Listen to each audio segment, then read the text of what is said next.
Okay, I am back here with Eric Hunt.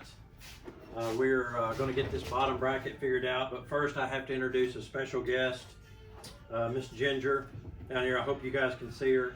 Come on, come here, girl. Come on over here, Ginger. Yeah, they've got to see her. She's a little camera shy. She's being a little coy on us this morning. Yep, being a little brat. She is. But we'll get her up here in a minute. But yeah, Eric's gonna take this bottom bracket apart and show you guys the importance of keeping it clean and most importantly, keeping it serviced, because you can certainly cause some problems. Now, it has been upgraded to the Ceramispeed bearings in the bottom bracket, so I thought it was odd that it started squeaking, but since I do wash my bike more than most people, I may have washed something inadvertently out of it that needs to be in there. So yeah, and just so Mike brought it to us, complaining of popping and squeaking, which is definitely symptomatic of a bottom bracket that's just been exposed to grit and water and all those things that bike parts tend to go through. So we're just gonna take this apart. This is called a press fit bottom bracket, which is common in a lot of brands. This is a Cannondale. They've used it for a long time and have recently kind of gone back to the threaded type, which if you work on bikes, you're probably pretty happy about that, because this is just this requires more service. So in order to get this open, we've got two 10mm fittings or 8mm fittings on the crank arms. No, they are 10mm. So I'm going to remove the non-drive side of the crank. I'm going to start by removing this bolt. come around here on this side, Eric.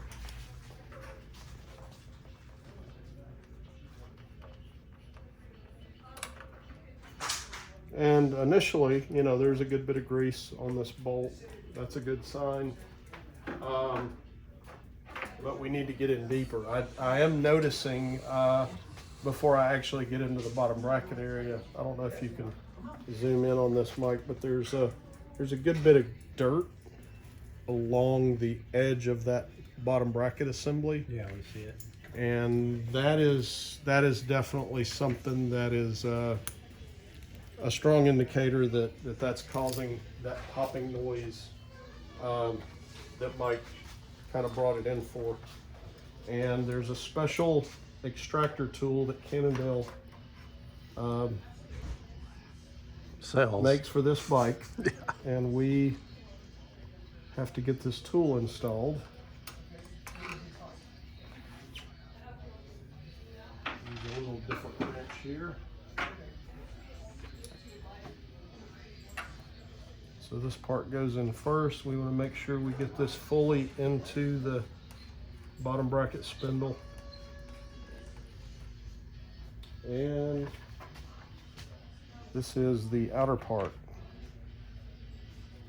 And this is a tool that is specific to Cannondale. You can't really remove this bottom bracket without it.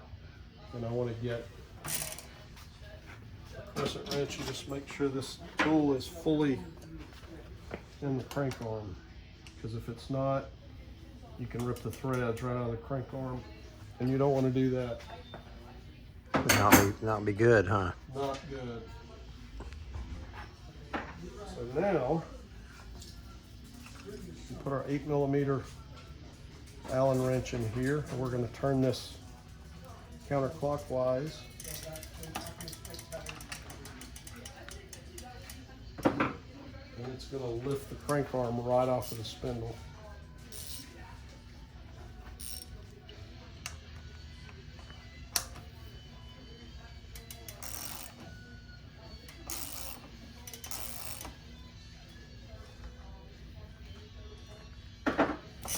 Very interesting. So we've pulled it out. We can see some dirt. This is a seal that's part of the bottom bracket assembly. We can also look at the area around the spindle, and we see quite a bit of dirt there.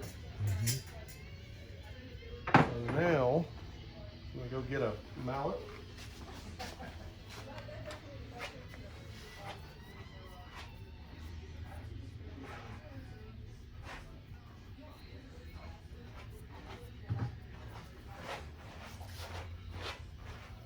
And I'm gonna take the chain off this chain ring, and we're gonna tap on the spindle with this rubber hammer.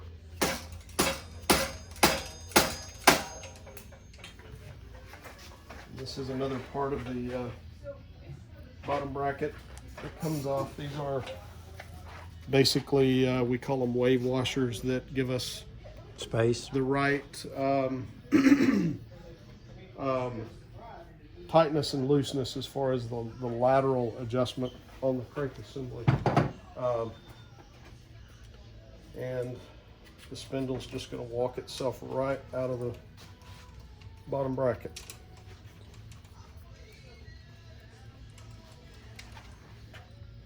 So how's it look? Dirty?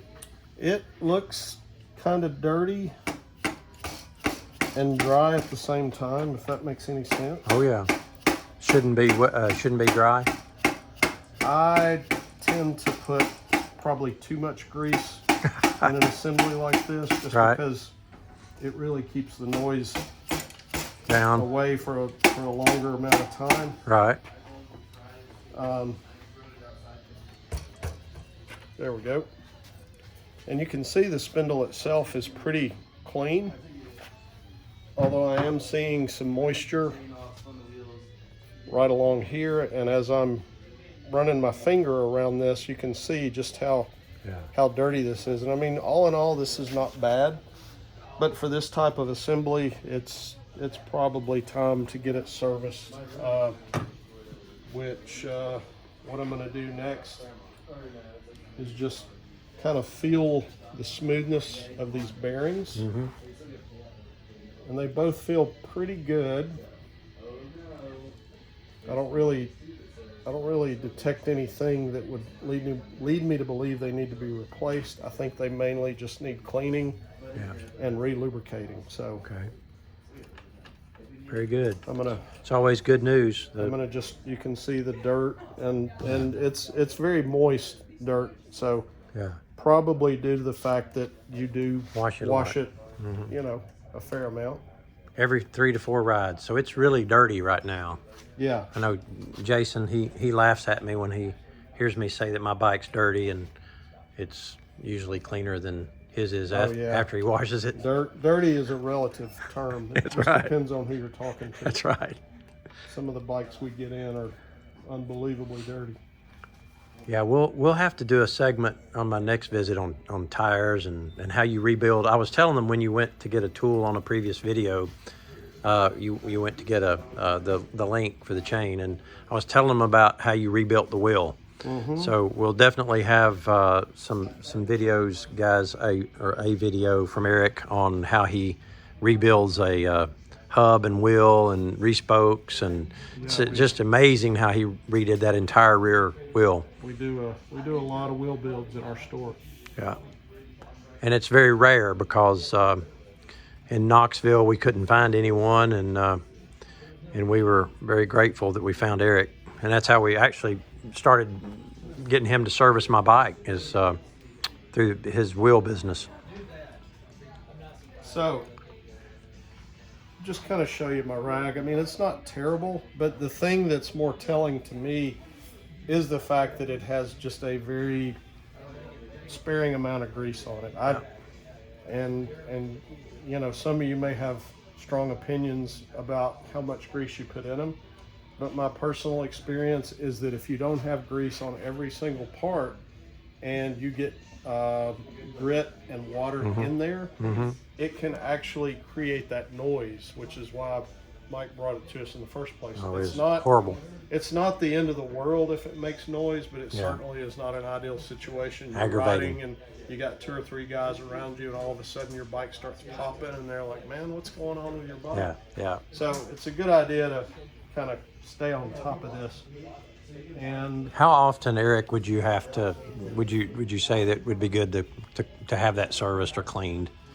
Um, this is gonna sound a little crazy, but some bikes it requires more frequent servicing. Uh, and this is one of those things where you can be proactive about some maintenance and you can be reactive. I would tell you bring it in when you notice the noise. I got you. The noise doesn't hurt anything long term. It's just an annoyance. So the most common scenario, and we'll see it this spring, is you'll get people that'll go for a ride. They get caught in a rainstorm. They ride the bike. They put it away for a few days. They come back to it. They get back on the bike, and lo and behold, you've got a noise. Well, rain and what kind of comes with riding on a road that has silt and grime on it, that's what you're putting in your bottom bracket, and that's what makes that noise most often. So I've got everything reasonably clean here. I'm also going to clean the spindle of the crank.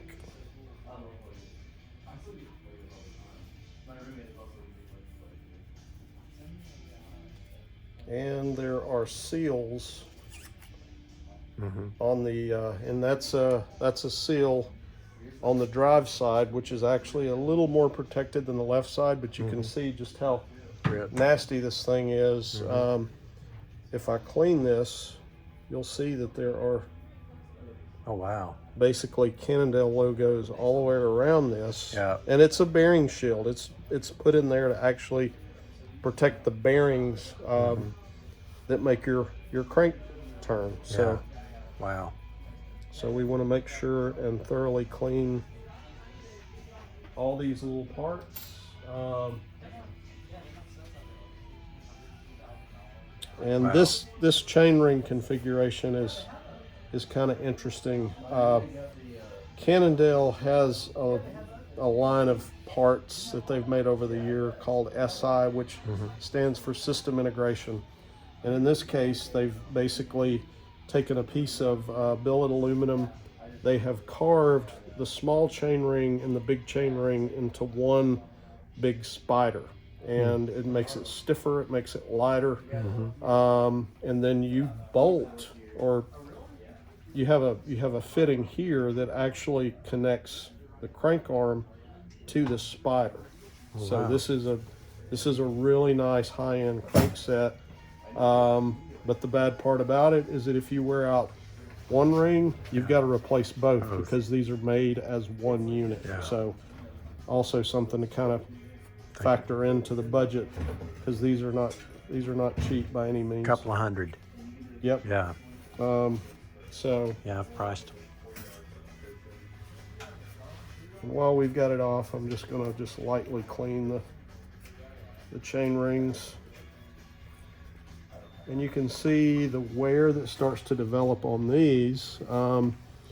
We've got some areas in behind the back portion of the tooth that are starting to carve away into what we call shark's teeth.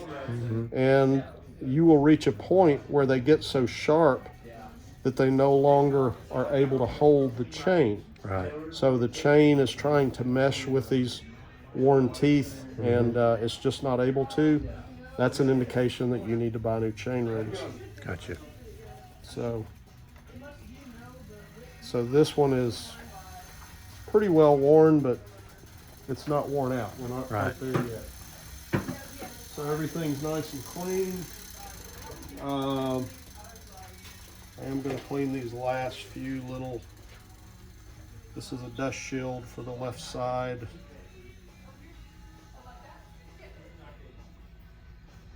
And these shields are doing their job because they're the dirtiest part of the whole assembly. So they're actually protecting those bearings very nicely. Oh, that's good.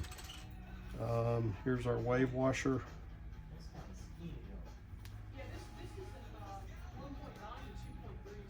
And these washers are made to be stacked together depending on the space you're trying to make up between the frame and the spindle of the bike. So it's really important to put exactly back what you took out when you're doing an overhaul on this part.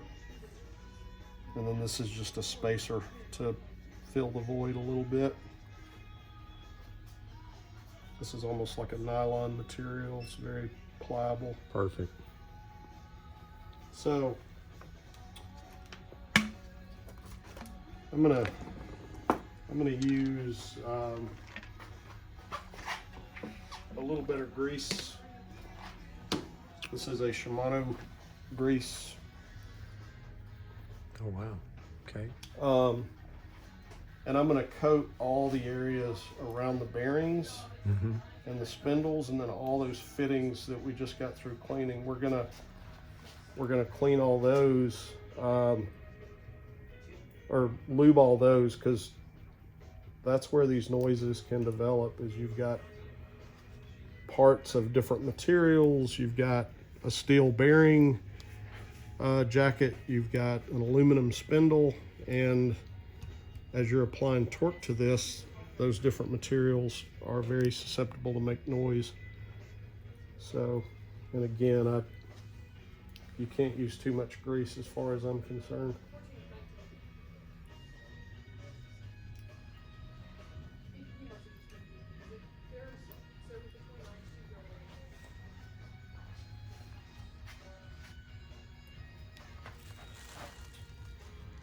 You can see it from this side. Oh yeah, That's good. Yeah. You got plenty in there. It's good. I'm gonna put my drive side seal right there, Perfect. and come over and do this left side. So, Yep. And these on average like 12 miles an hour. You do the same.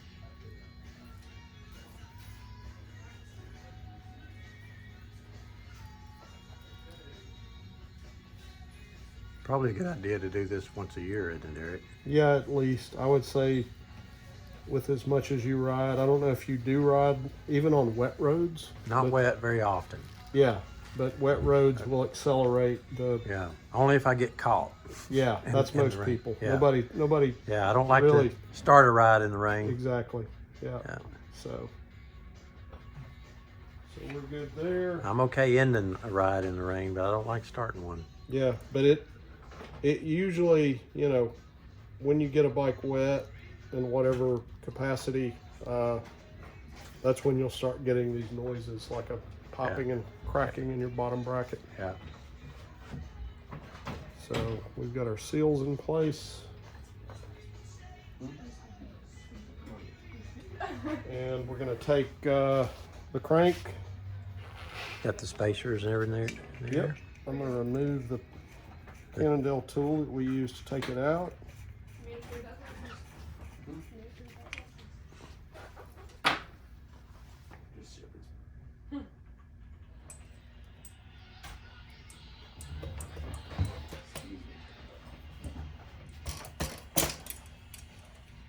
Went in a little easier, didn't it? Sure did. Got more grease. Mm-hmm. Put the chain back on our chain ring. And then I'm just gonna bump it with my hand there Yeah. to make sure it's fully engaged. Right. And now this is where these spacers really come into play. And we want to grease those as well.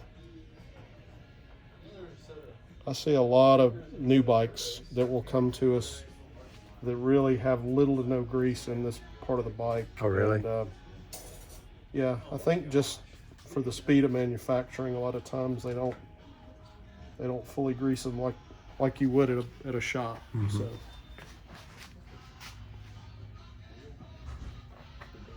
We're going to place this right there. It's going to sit right in front of that crank arm. That's like nasty wheels she's got back. Pull this other part of the tool out of the way. No, it's Whitfield. That's what I was like. Why is she following me? And again, this is just more indication.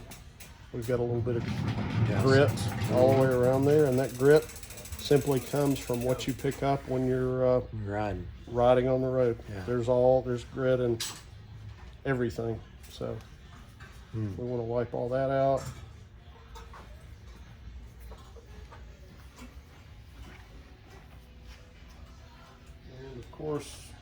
put our crank arms 180 degrees apart.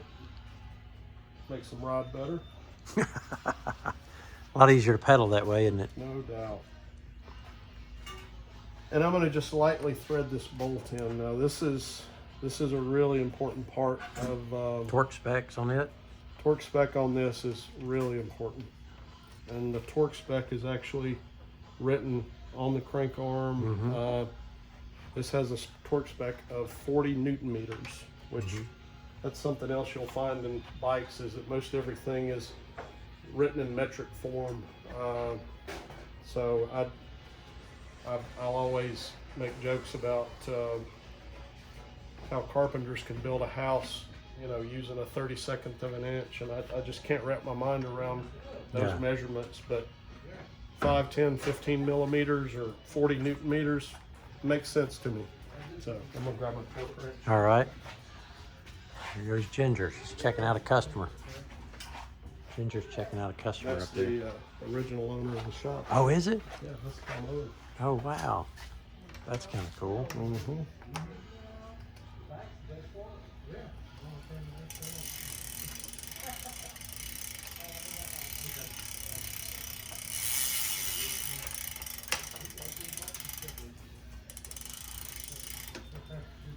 Okay, so I kind of got that in the ballpark, we'll say. Okay. And now I'm gonna go for my 40 Newton meters with my torque wrench here. Ginger's being good. Oh, she's gonna lay in her basket. Yeah. She just had to check them out. We're not quite there yet. 40 Newton meters is a pretty big number. Yeah.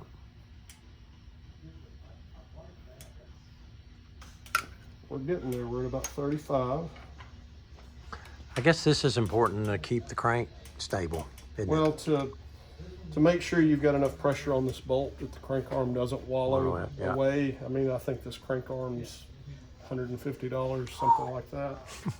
It's crazy. So, again, you want to Yeah, it's crazy. make sure you get it right.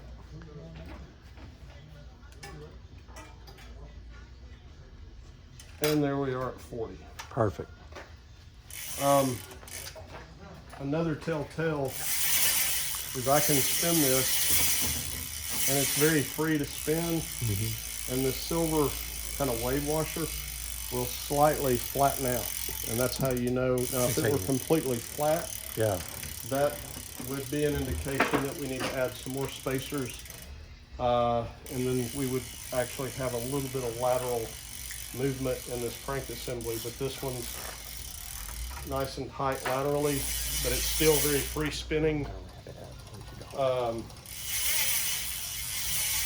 It spins backwards very nicely. Perfect. So that's it? That's it. All right. So there you have it, folks. We have completely serviced the bottom bracket on this Super 6 Evo Cannondale high mod bike. So thank you guys for watching. Like and subscribe if you can. Thanks. Thank you so much.